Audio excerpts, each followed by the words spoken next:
আসসালামু আলাইকুম। ওয়ালাইকুম সালাম। নিসাব পরিমাণ সম্পদ থাকার পরে যদি যে অর্থ খরচ হয়ে যায় কোরবানির আগে, তাহলে করণীয় কি? কোরবানির আগে মানে যদি কারো কাছে কোরবানির টাকা খরচ হয়ে যায়, মানে কোরবান করার মতো সামর্থ্য না থাকে, তাহলে তিনি কোরবানি না করলেও কোনো অসুবিধা নেই।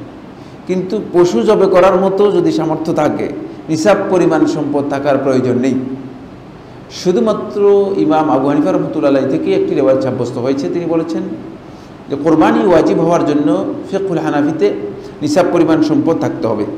এই মাসআলার মধ্যে দ্বিমত পোষণ করেছেন ইমাম আবু হানিফা রহমতুল্লাহ ছাত্র ইমাম মুহাম্মদ হাসান আশ-শাইবানী রাহিমাহুল্লাহ তাআলা। তিনি বলেছেন না, নিসাব পরিমাণের দরকার নেই। ওই দিনে কোরবানি করার মতো সামর্থ্য যদি থাকে তাহলে তার উপর কোরবানি ওয়াজিব হবে আমাদের মতেও। আর জুমহুর উলামায়ে কেরামের মতে, অধিকাংশ উলামায়ে কেরামের মতে বক্তব্য হচ্ছে মানে নিসাবের সাথে যাকাতের সম্পর্ক কোরবানির সম্পর্ক নয়। কোরবানির সম্পর্ক হচ্ছে আপনি ঈদের দিনে ওই দিনে যদি কোরবানির পশু কেনার মতো আপনার সামর্থ্য থাকে তাহলে আপনি কোরবানি করবেন। কথা কি বুঝতে পেরেছেন কিনা? সুতরাং নিসাব পরিমাণ সম্পদের প্রয়োজনীয়তা এখানে নেই। ওই দিন আপনার কোরবানির পশু কেনার মতো সামর্থ্য থাকলেই আপনার উপর কোরবানি করতে হবে, আপনি কোরবানি করবেন। তাই নিসাবের এখানে প্রশ্ন আসবে না।